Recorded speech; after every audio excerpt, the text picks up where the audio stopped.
So hello dear student, কেমন আছো? I hope প্রত্যেকে শুধু ভালো নয় ভীষণ ভালো আছো।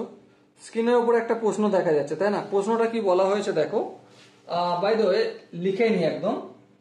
সাইন অফ 5a তারপর minus sine of 3a divided by cos of 3a plus cos of 5a equal to tan a। এটা আমাদের প্রমাণ করতে হবে। তো চলো সময় নষ্ট না করে প্রমাণ করতে শুরু করে দিই। কিন্তু প্রমাণ করার আগে আমরা এখানে দুটো ফর্মুলা লিখে নেব। কি? একটা ফর্মুলা হচ্ছে sine C minus sine D. তো sine C minus sine D এর ফর্মুলা কি? Obviously 2 into cos of c plus d upon 2 into sin of c minus d upon 2। ওকে, আর একটা ফর্মুলা কি? cos c plus cos d। তো এর formula কি? 2 into cos c plus d upon 2 into sin cos হবে এখানেও c minus d upon 2। ওকে, so লক্ষ্য দিয়ে দেখো, ধ্যান দিয়ে যদি দেখো তোমরা একটা জিনিস লক্ষ্য করবে।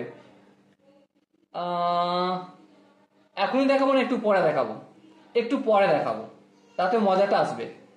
উপরটা সূত্র যদি ফেলি, সূত্রের 2, তারপর cos লিখবো, তারপর c প্লাস d বাই 2 মানে 5a প্লাস 3a, 8কে 2 দিয়ে ভাগ করলে 4a into sign c minus d মানে 5a মাইনাস 3a 2a কে 2 দিয়ে ভাগ করলে a হলো, ডিভাইড এখানে নিচে কি আছে?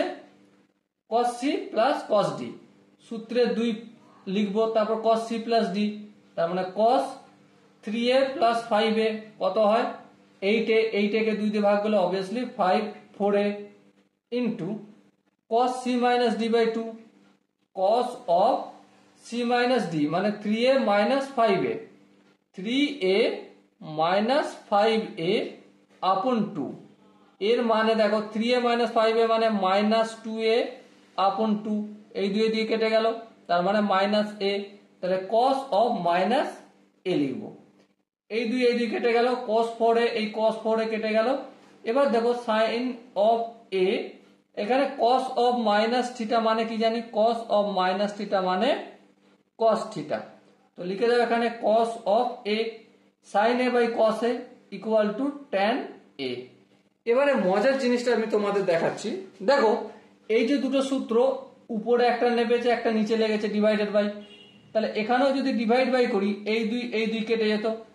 আর এখানে cos of c plus d by 2, এখানেও cos of c plus d by 2। c আর d এর মান দুটো যোগ হচ্ছে, আর দুটো অল্টারনেট করে একই আছে, তার মানে এটাও কিন্তু এখানে কেটে যেত হিসাব মতো, তাই না? কেউ যদি এখান থেকে ডাইরেক্ট করতো, শুধুমাত্র উপরে sine c minus d by 2 আর নিচে cos of c minus d by 2 করতো, তাহলেও করা যেত, এই ক্যালকুলেশনটা করতে হতো না। ওকে, আই হোপ প্রত্যেকে এই কোশ্চেনের যে কনসেপ্ট সেটা বোঝা গেছে। যদি কোনো জায়গায় বুঝতে অসুবিধা থাকে, কনফিউশন থাকে, কি করতে হবে? কমেন্ট সেকশন রয়েছে, কমেন্টে অবশ্যই জানাতে হবে। আর দেখা হচ্ছে নেক্সট ভিডিওতে। ততক্ষণ পর্যন্ত ভালো থেকো, সুস্থ থেকো এবং জয় হিন্দ।